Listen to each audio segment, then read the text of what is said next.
Hola, buenas tardes a todos. Les doy la bienvenida nuevamente a las capacitaciones de la Brigada de Primeros Auxilios.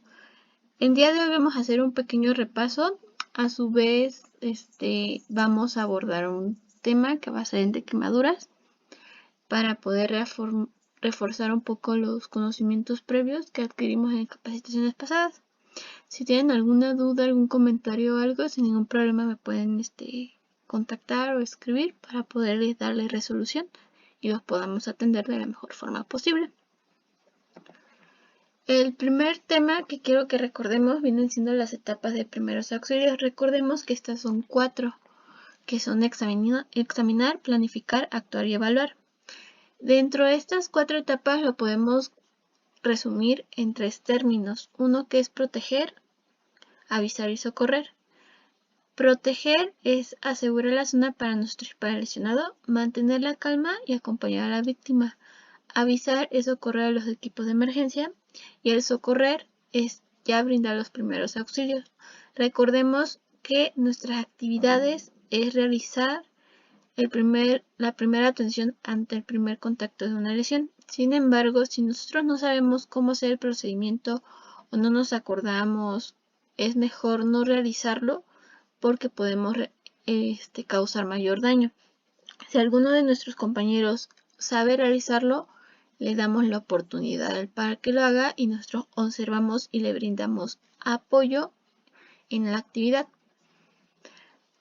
En la primera etapa, que viene siendo examinar, pues se van a dar cuenta que abarca lo de proteger, que es asegurar la zona que se asegura, a su vez pues mantener la calma y acompañar a la víctima. Aquí es importante evaluar el estado de conciencia de la persona, si respira, si no respira. Aquí nosotros tendríamos que aplicar nuestra primera atención primaria, que es nuestro ABC. Recordemos que A es vía aérea, identificar que no haya obstrucción de vías, controles cervicales. La B es valorar si está la persona respirando, es decir, si hay ventilación, frecuencia respiratoria. La C es circulación, si hay frecuencia cardíaca, si hay latido o pulso. Nos van a dar hincapié para ver qué acciones poder realizar y planificarlas para ejecutarlas. La segunda es la planificación. Aquí vamos a abarcar en el avisar, que es solicitar o conseguir ayuda a los equipos de emergencia externa o dentro de la universidad. Aquí también, como les decía, dependiendo de nuestra valoración primaria, si hay signos vitales o no, si está consciente o inconsciente, vamos a planificar las medidas a realizar en base a esta valoración previa. Aquí es importante estar consciente de nuestros conocimientos y nuestras habilidades para poder brindar la atención. Recordemos no realizar más de lo necesario si no contamos con los conocimientos previos o si no sabemos hacerlo. En el actuar ya es prestar los primeros auxilios, ya sean físicos o psicológicos. Recordemos que tras brindar el auxilio tenemos que preparar a la persona para un posible traslado. La cuarta etapa es evaluar el efecto de las acciones que nosotros efectuamos. Colaborar con el equipo que se hiciera en traslado y ver a dónde se realiza el traslado para poder informar posteriormente y seguir haciendo un seguimiento adecuado. Aquí también nos sirve, por ejemplo, cuando nosotros hemos hecho apoyo en los simulacros, al final del evento, de que ya entregamos a la persona lesionada, ya ven que se acerca el personal de Cruz Roja y nos da una pequeña retroalimentación. Posteriormente, de forma general, también se hace una reunión con todas las brigadas y con el Comité Interno de Protección Civil y se hace una evaluación de forma en conjunta de cómo fue el trabajo para retroalimentar y realizar una mejora con base a las oportunidades que se llegaron a observar. Otro de los temas que es importante que repasemos es la posición anatómica. Recordemos que esta posición nos sirve para poder identificar los sitios de algunas lesiones y poder brindar mejor la atención. La posición anatómica de forma casi general es cuando el sujeto está frente al observador con la cabeza y ojos mirando hacia adelante. Los pies suelen estar apoyados en el piso dirigidos hacia arriba y hacia adelante, y los brazos a los costados del cuerpo con las palmas hacia el frente. Esto nos facilita para poder valorar signos vitales como viene siendo el pulso y a su vez identificar si hay algún tipo de lesión o algún tipo de quemadura, herida dentro de los miembros superiores o inferiores. En el siguiente esquema vamos a observar una forma de poder hacer la localización de ciertas lesiones. Nosotros de forma clínica nos vamos a basar en la imagen de la derecha, que son los cuadrantes superior e inferior. La imagen de la izquierda se usa para estudios anatómicos. En la imagen de la derecha en la que nos vamos a basar, vamos a crear dos líneas imaginarias. Una va a partir del esternón hasta la parte inferior, atravesando el ombligo. En la parte del ombligo, debajo de las costillas, vamos a marcar una línea horizontal. Esto nos va a hacer la segmentación de la parte superior e inferior. Tal cual se ve en la imagen, tal cual va a ser nuestra referencia. Es importante que recordemos qué estructuras orgánicas y anatómicas se encuentran en esos cuadrantes para hacer una mejor referencia en donde se presenta la lesión, para que los equipos de emergencia puedan localizar mejor el problema y brindemos una mejor atención y sea más rápida. Otro tema que es indispensable y que ya hemos abordado y llegamos a hacer prácticas es el de signos vitales. Recordemos que los signos vitales son parámetros que reflejan el estado fisiológico del organismo de la persona. Este nos da las pautas para evaluar su estado de salud, para identificar si en este momento está bien o hay alteración. Nos pueden dar datos tanto positivos como negativos, pero es importante poderlos identificar cuáles son sus rangos y cómo los medimos y en dónde los medimos. Recordemos que ante ausencia de signos vitales y si la persona está inconsciente, de forma inmediata realizamos RCP, respiración cardiopulmonar. Para adultos en primera instancia, antes de pandemia se realizaban 30 compresiones más 2 respiraciones a un ritmo de 5 presiones por minuto hasta que aparecieran signos vitales o llegaran equipos de emergencia. Ahorita por pandemia se sigue realizando puras compresiones, ya no se realizan respiraciones. Solamente se realizarían respiraciones si se cuenta con un equipo de barrera que es de protección por ambos lados, para la persona que se le está dando RCP y para la persona que le está brindando la respiración. Si no se cuenta con ese equipo, son puras compresiones. Recordemos los signos vitales, que son temperatura, frecuencia cardíaca, tensión o presión arterial, frecuencia respiratoria y la saturación de oxígeno. Temperatura. Es importante que identifiquemos que este es un equilibrio entre el calor producido y la pérdida que se tiene de calor por el cuerpo.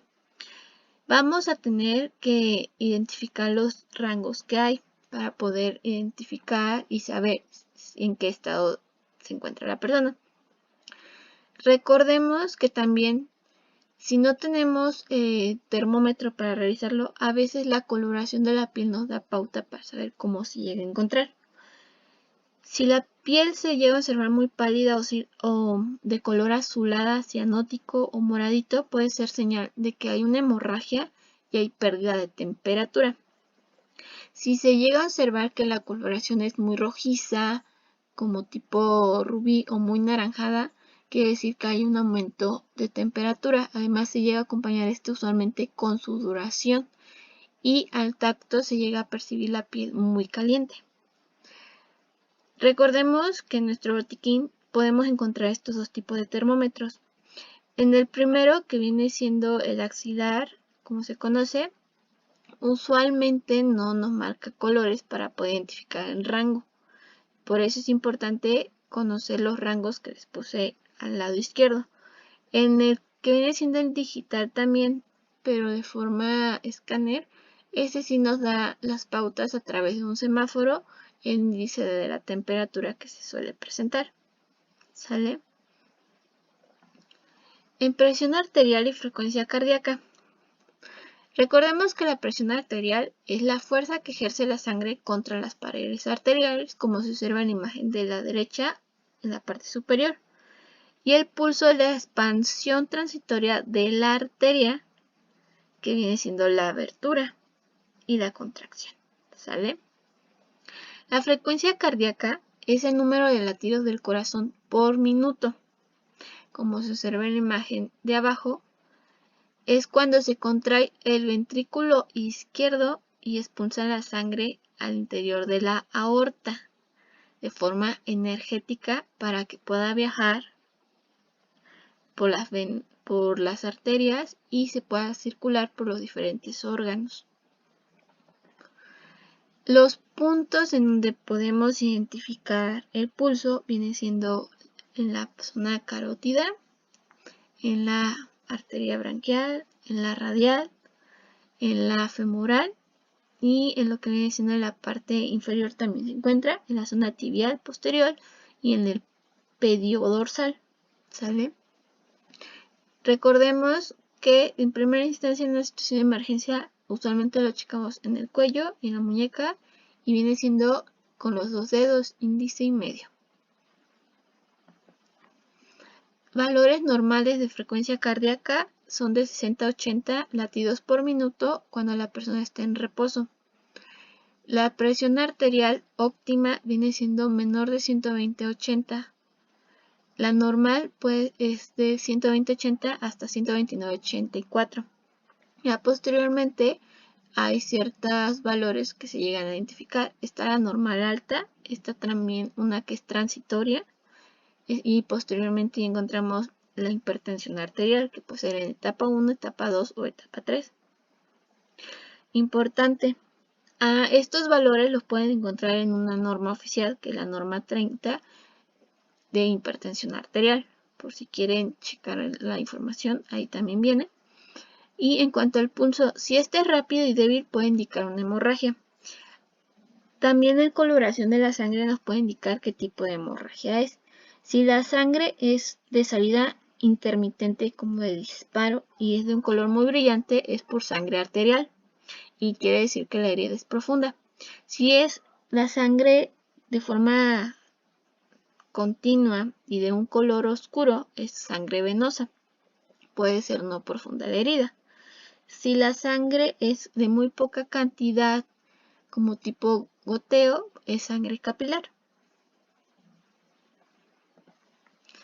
En cuanto a la frecuencia respiratoria y saturación de oxígeno, recordemos que la frecuencia respiratoria la podemos observar a través de la elevación y descenso de nuestro tórax. Lo podemos identificar a través de un conteo, ya viene siendo por lo que es un minuto o por 15 segundos si multiplicamos por 4 o lo observamos de 30 segundos y lo multiplicamos por 2.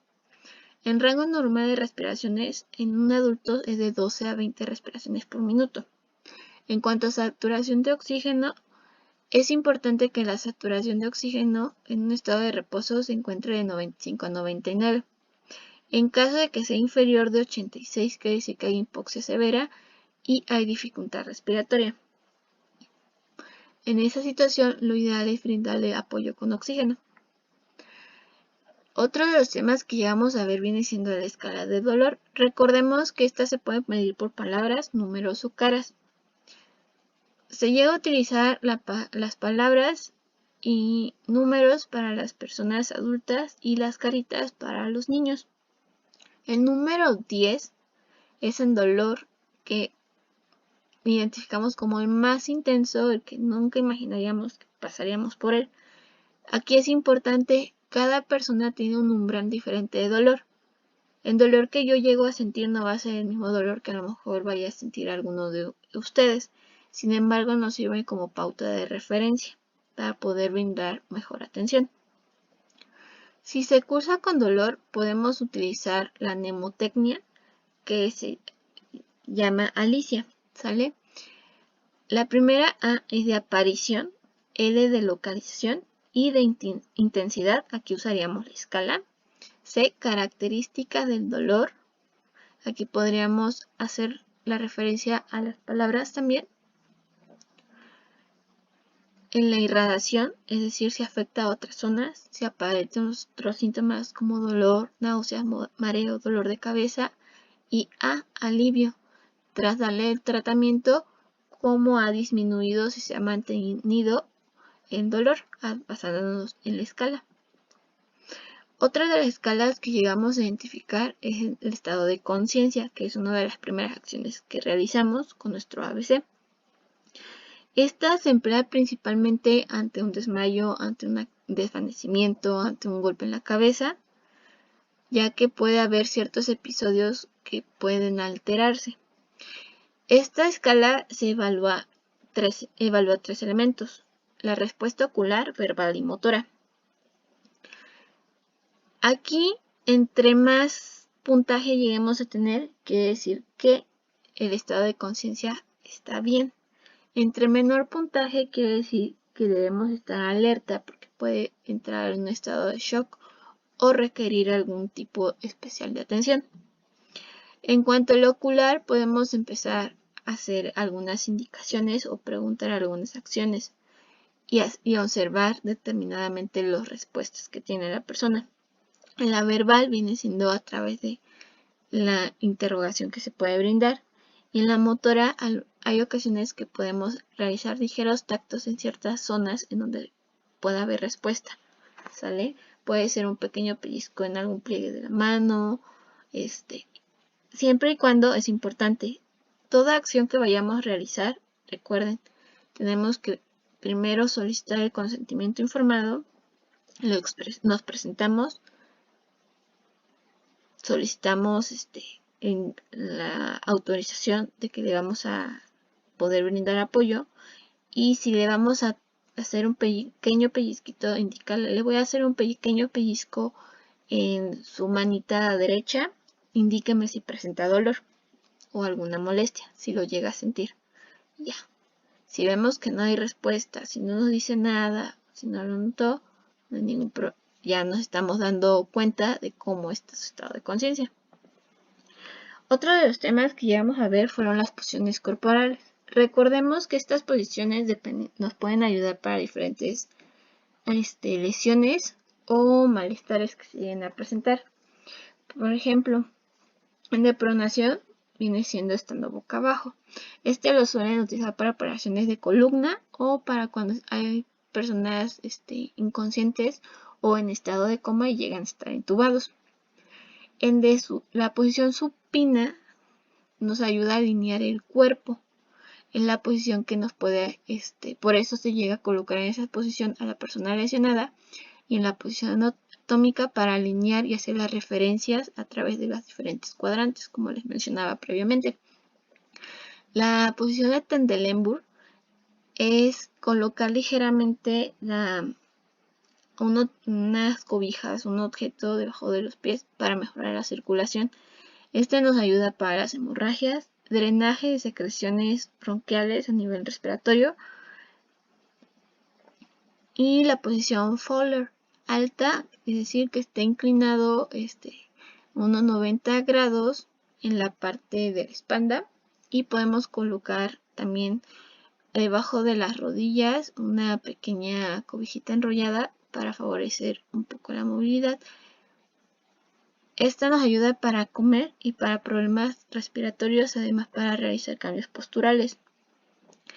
La semi-Fowler llega a ser en una posición entre 30 a 45 grados y nos ayuda a favorecer la respiración, la circulación y para evitar cierto daño neurológico. Hay posiciones que se llegan a dar por indicación médica, ¿sale? Cuando una persona llegue a estar en bajo nivel de conciencia o tenga cierta dificultad respiratoria o esté presentando vómito o alguna convulsión, nosotros optamos por la posición lateral de seguridad y tratamos de proteger su cabeza para evitar algún tipo de lesión. Igual tenemos que estar constantemente al pendiente de nuestro ABC y su estado de conciencia y de las lesiones que se vienen a presentar y hacerle compañía. Principios de asepsia. Recordemos que cuando hay presencia de alguna herida tenemos que realizar una limpieza. Aquí hay elementos que es indispensable realizarlos porque nos ayudan a evitar la propagación de microorganismos y que se lleguen a hacer infecciones. Estos principios se basan en eso. Uno es del centro a la periferia, otro es de arriba hacia abajo, es decir, puede ser de la cabeza a los pies, de lo distal, es decir, de lo más lejano a lo más próximo, de lo limpio a lo sucio. Nunca hagamos lo contrario porque si no estamos atrayendo bacterias o elementos que puedan poner en riesgo y se dé una infección. Y de adentro hacia afuera. Técnicas de valoración. Recordemos que estas son 4. La primera es la inspección y la observación, es decir, lo que yo llego a observar a primera vista y lo que yo llego a inspeccionar con el consentimiento. La segunda es la auscultación. Esta es con ayuda del estetoscopio. Hacemos una ligera presión para tratar de detectar ruidos. Esta la podemos utilizar también cuando checamos la presión arterial de forma manual. La percusión. Como se llega a observar la imagen, se coloca el dedo medio sobre la zona y con la punta del dedo medio de la otra mano efectuamos pequeños golpecitos. Usualmente se realiza en huesos, en tejidos macizos, líquidos, aire y tórax, abdomen y región lumbar. ¿Sale? Cuando llega a haber un sonido agudo es porque se ubica en el hueso. Cuando es un sonido mate es porque se puede encontrar en en la zona ovárica, en la región del hígado, en la región del riñón. Cuando es un sonido semigrave es porque hay presencia de líquido en esa zona. Si se escucha un ruido grave tipo timpánico es porque hay presencia de aire. Y el último, que es la palpación de las técnicas de valoración. Esta es la opresión no mayor de 1 centímetro de profundidad con los dedos extendidos y juntos con suavidad y soltándolos rápidamente para identificar si hay presencia de dolor o algún tipo de lesión. Recordemos que para planificación de nuestras acciones vamos a dividir nuestras actividades en acciones primarias y acciones secundarias. En las primarias evaluamos el estado de conciencia y nuestro ABC. La vía aérea, que no haya obstrucción y que podamos hacer controles cervicales. El otro es la ventilación, presencia de frecuencia respiratoria y circulación, presencia de latido, frecuencia cardíaca o pulso. Las acciones secundarias. Tras atender las primarias y vemos que ya está bien el estado de conciencia, que los signos vitales están estables, pasamos a nuestras acciones secundarias, que es atender las demás lesiones, como la presencia de dolor, la lesión de un esguince, de una fractura, de una quemadura, de una intoxicación, etc. Un pequeño esquemita es el que les presento. En evaluación primaria, vamos a ver si la persona está consciente, realizo mi evaluación secundaria. Recordemos siempre con el consentimiento de la persona. Y al final lo ponemos en posición lateral de seguridad en lo que vienen los equipos de emergencia, si es posible. Si la persona está inconsciente y posteriormente empieza a respirar, me voy a realizar la evaluación secundaria y posición de seguridad. Si no respira, inmediatamente debo llamar al 911 y solicitar apoyo e iniciar maniobras de RCP. ¿Sale? Previamente, recordemos que es importante verificar que esté la vía aérea permeable. No vamos a realizar respiraciones porque por pandemia ya son puras compresiones. Esto nos va a ayudar más que nada para evitar ciertas afectaciones. En la imagen derecha vienen unos protectores que nos sirven para las respiraciones solamente si contamos con ellos, que son dispositivos de barrera, se puede efectuar, si no, no se realiza. En todo caso, si estamos en un lugar donde contamos con un desfibrilador externo, como en la imagen de la derecha, técnicamente colocamos los parches como lo indica la imagen y realizamos las indicaciones que nos dé el aparato para poder brindar ese apoyo. Ante una herida, si es lo que llegamos a observar de lesión secundaria, recordemos que esas son pérdidas de continuidad de tejido blando. Pueden ser de diferentes tipos, como laceraciones o desgarros, abrasiones por una incisión, es decir, por un corte, por contusión o aplastamiento, como tipo moretón, si llega a ser penetrante o punzante, una avulsión o una amputación. Estas lesiones pueden ser abiertas, que se llega a ver sangre expuesta, o cerradas, como los moretones, que nada más se llega a ver una coloración amoratada. Las hemorragias se definen como la salida o derrame de sangre fuera o dentro del organismo como consecuencia de una rotura espontánea o accidental de los vasos sanguíneos. Estas igual pueden ser internas o externas. Como les dije, si son internas llega a verse una coloración como amoratada. Si llega a ser, más bien si son internas se ven en una posición amoratada. Si es externa, dependiendo de la coloración, nos puede decir el grado de profundidad o no. Recuerden, si viene siendo de poquita cantidad es sangre capilar. Si es una salida continua pero de un color oscuro, casi marroncito, muy opaco, es sangre venosa, no es muy profunda. Pero si la sangre es constante e intermitente de un color rojo muy brillante, es sangre arterial y compromete más el riesgo de la persona. Otro de los temas que ya hemos visto fue de fracturas, esguinces y luxaciones. Recordemos que ante estas tres situaciones tenemos que acudir a la inmovilización. Esta siempre va a ser necesaria y deberemos inmovilizar por arriba y por debajo de la lesión. Si hay una herida, colocamos apósitos o gasas estériles e inmovilizamos. En tratamiento pueden ser compresas frías, vendajes e inmovilización. Compresas frías dependiendo el tipo de fractura, esguince o luxación, ¿sale? Y depende también de su ubicación. El contacto no es directo, tiene que haber una barrera de protección porque si no podemos causar una quemadura. Importante, antes y después de movilizar se evalúa el pulso, la capacidad sensorial y la movilidad de la zona.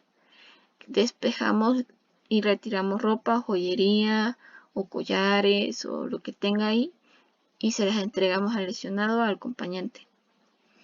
Recordemos que toda lesión musculoesquelética le damos tratamiento de fractura hasta que no se realice una radiografía o un estudio complementario. Se trata como fractura. Recordemos que las fracturas son una ruptura completa, parcial o segmentada en pequeñas porciones en hueso. Puede ser muy pequeña como tipo grieta. En esta situación, nunca traten de acomodar el hueso. Si hay hemorragia, cohibir la compresión indirecta con gasas, apósito y vendaje. Y con frío o crioterapia, que es la aplicación del frío, ¿sale? Es importante respetar la posición, inmovilizar con fédula y no apretar de más porque podemos causar que no vaya a haber buena circulación sanguínea y podemos causar mayor lesión.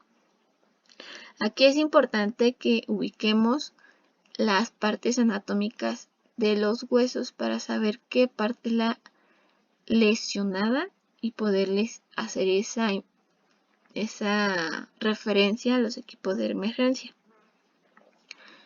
Las fracturas se dividen en tres, pueden ser cerradas o simples, cuando el hueso no sale por la piel, puede ser abierta o expuesta, que el hueso rompe la piel e implica una herida abierta, o puede ser una fisura, que es una fractura parcial sin que los bordes se separen totalmente. Signos y síntomas: enrojecimiento en la zona afectada, dolor intenso, inflamación, deformidad en la zona, pérdida de funcionalidad y movilidad y se llega a escuchar un ruido cuando se llega a evaluar la movilidad. En la imagen vienen diferentes tipos de fracturas que pueden ser referencia de cómo se llegó a presentar o en dónde está esa fracturación.